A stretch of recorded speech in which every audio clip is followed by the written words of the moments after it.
Corporate ఛానల్కి స్వాగతం. జై శ్రీరామ్. హర హర్ మహాదేవ్. ఈ కంటెంట్ కానీ మీకు నచ్చినట్లయితే లైక్ చేయండి, మీ బంధుమిత్రులకి షేర్ చేయండి. ఇప్పటిదాకా మా ఛానల్కి సబ్స్క్రైబ్ చేసుకోకుండా ఉంటే అర్జెంటుగా సబ్స్క్రైబ్ చేసుకోండి. It is totally free. పక్కనే ఉన్న బెల్ ఐకన్ కూడా నొక్కండి. ఇవాళ కంటెంట్ ఏంటంటే మోదీ గారి రష్యన్ ట్రిప్, దాని ఇంప్లికేషన్స్. మోదీ గారు 8వ తారీఖున రష్యా వెళ్ళారు.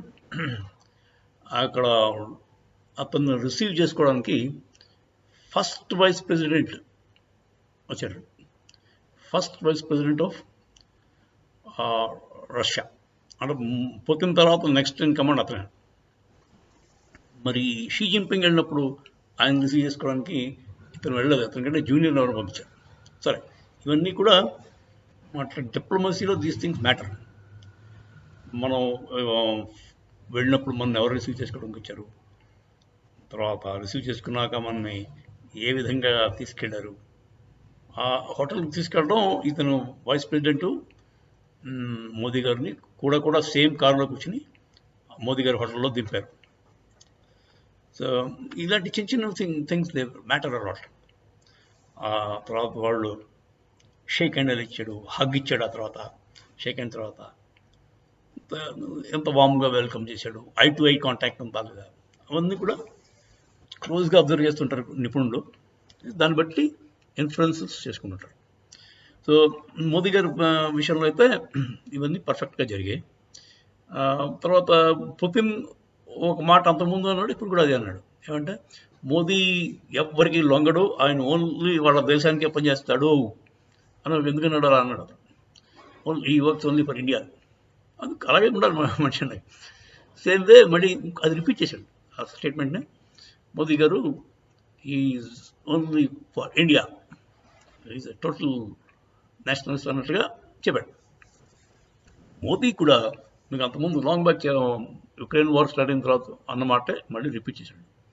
This is not the time for war. ఇది యుద్ధానికి సమయం కాదు బాబు, నెగోషియేషన్ చేసుకోవాలి అని చెప్పి అప్పుడు అన్నాడు, ఇప్పుడు అన్నాడు. బేసిక్గా ఈ మాట పుతిన్ ఎదుర్కొన్న నిలబడి అనే దమ్ము అడిగలేదండి. ఎందుకంటే వాళ్ళందరికీ సెల్ఫ్ ఇంట్రెస్ట్ ఎక్కువ. ఇప్పుడు చైనా ఉంది, వాడికి వార్స్ కొనసాగాలి. రష్యా ఏమో నాటో కంట్రీస్ని, యూరోపియన్ కంట్రీస్కి బుద్ధి చెప్పాలి. అప్పుడు వీడు చైనా వాడు అంటే రష్యాని అడ్డు పెట్టుకుని వాడు యూరోపియన్ కంట్రీస్ మీద, నాటో మీద సుపీరియారిటీ ఫీల్ అవుతారు అనమాట. అదే అమెరికా ఉంది, వాడికి ఈ వార్ కొనసాగాలి. ఎందుకంటే వార్ స్టార్ట్ చేసిందే అమెరికా. వార్ వల్ల వాడికి బోల్డ్ ఫైనాన్షియల్గా డబ్బులు వస్తాయి. వీళ్ళు అమెరికా వాళ్ళు అంతా కూడా సవాళ్ళ మీద పైసలు ఏడుకునే రకం అన్నాడు.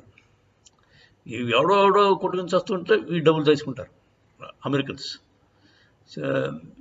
అంతకంటే కంపారిజన్ ఇంకేం లేదండి. మీకు బిచ్చగాళ్ళ కంటే బిచ్చగాడు ఉంటారు కదా, ఆ టైప్ అమెరికా. శవాలు వెళ్ళిపోతుంటారు, వాళ్ళు మీ పైసలు వేసుకుంటారు కదా, అది కింద ఏరుకుని ఉంటారు బ్యాచ్, ఆ టైప్ అమెరికా. సో డబ్బులు ఎలా వచ్చాయన్నది వాళ్ళకి సంబంధం లేదు, రావాలి, డబ్బులు మాత్రం రావాలి. సో అమెరికా వాడి ఇంట్రెస్ట్ కూడా వారు కొనసాగాలనే ఉంటుంది. సో వాడు గట్టిగా చెప్పలేడు. సో ఓన్లీ పర్సన్ మన మోదీ గారు అండి. ధైర్యంగా ఈ మధ్యకాలం G7 కంట్రీ సమ్మిట్లో జెలెన్స్కీని కూడా యుక్రెయిన్ తాలూకు ప్రెసిడెంట్ ఎవడు అంటాడు జెలెన్స్కీ. వాడు పెద్ద అంటే స్టాండప్ కమెడియన్ యాక్చువల్లీ. సడన్గా వాడిని ప్రైమ్ మినిస్టర్ ప్రెసిడెంట్ చేశారు. దాంతో బుద్ధి తెచ్చుకున్నారు దేశం. సరే, వాళ్ళు జెలెన్స్కీని కూడా మోదీ గారు కలిశారు, 1-to-1 మాట్లాడారు. సో దీన్ని బట్టి అంతా ఏం తెలుస్తుందంటే సంధి కుదర్చాలంటే మోదీ గారి వల్లే అవుతుంది. అంటే మోదీ గారు ఒక్కరే క్రెడిట్ తీసుకోరు, ఆయన మిగతా వాళ్ళు కూడా ఇన్వాల్వ్ చేస్తారు. లాస్ట్ అంటే చివరాఖరికి ఏం చేస్తారంటే ట్రంప్ గెలిచాడు అనుకోండి, ట్రంప్ యుఎస్ ప్రెసిడెంట్ మీద అయ్యాడు అనుకోండి, ట్రంప్ని అడ్డెట్టుకుని ట్రంప్ను మన మోదీ గారు ఒప్పందం కుదిర్చినట్టు ఒక అంటే లాస్ట్ మినిట్లో ట్రంప్ను కూడా ఇన్వాల్వ్ చేసి ఇంకా అవసరమైతే మ్యాక్రాన్ని వాళ్ళని పెట్టి సంధి చేయడానికి ప్రయత్నిస్తారు, చేసేస్తారు కూడా. మోదీ గారే చేయగలరు. సంధి చేయాలంటే ఇప్పుడు మెయిన్ అందరూ ఎక్స్పెక్ట్ చేసేది మోదీ గారి మీదే అందరూ ఆశలతో చూస్తున్నారు. అంటే నిజంగా శాంతి కామకులు. దీంట్లో ప్రాబ్లం ఏంటంటే పైకి చెప్పేదొకటి లోపల ఉద్దేశం ఒకటి. పైకి శాంతి ఉండాలి అంటాడు, లోపల ఇంకో ఏడాది పోతే రష్యా వాడు పోతాడు, అప్పుడు చూద్దాం, లేదంటే ఇంకో ఏడాది పోతే నాటో కంట్రీస్ దెబ్బ అవుతాయి, అప్పుడు సంతోషిద్దామని చైనా వాడు అలా అనుకుంటుంటారు. సరే, ఇది ప్రస్తుతం అంటే మోదీ గారి ట్రిప్ తాలూకు సారాంశం. బేసిక్గా మనకి చాలా మిగతా ఫైనాన్షియల్గా కూడా చాలా ఉన్నాయి ఒప్పందాలకి. అది బయట అక్కడ దాకా వెళ్ళక్కర్లేదండి అసలు. అది అంటే అక్రాస్ ద టేబుల్ మన ఫారెన్ మినిస్టర్ వాళ్ళు డిస్కస్ చేసి క్లియర్ చేసేయచ్చు. బేసిక్గా మనకి ఒప్పందాలు ఏంటంటే ఆర్మ్స్ డీల్స్. ఎందుకంటే 65% ఆర్మ్స్ ఇప్పటికీ రష్యన్ ఆర్మ్స్నే మనం కొంటున్నాం, వాటి మీదే డిపెండ్ అవుతాం.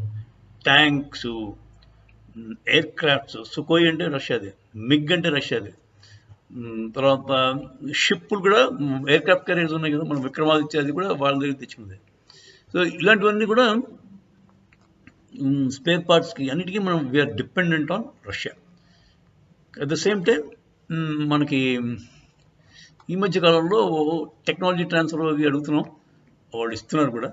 దానివల్ల కొంచెం ఇండిపెండెన్స్ వస్తాం.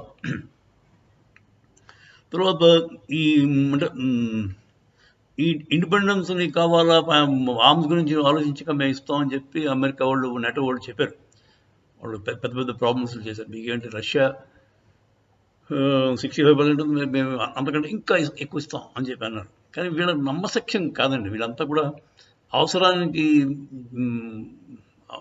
అక్కరకు రాని చుట్టాలు అంటారు కదా, అవసరానికి రాని చుట్టాలు వీళ్ళు.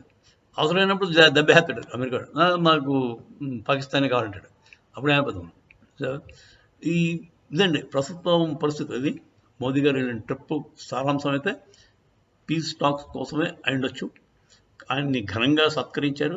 చైనా వాడిని దగ్గర అవ్వకుండా చూడడానికి కూడా ఒక ఇది అని ఎజెండా అంటారు. చైనా మరీ దగ్గర అయిపోతుంది యుఎస్ఎస్ఆర్కి, అదే యుఎస్ఎస్ఆర్ కాదు రష్యా అని, అదొక కారణం అని కూడా అంటారు కొంతమంది. కానీ అది కాకపోవచ్చు. మెయిన్ ఎజెండా అయితే పీసే అయిండొచ్చు అని అనుకుంటారు. జై శ్రీరామ్.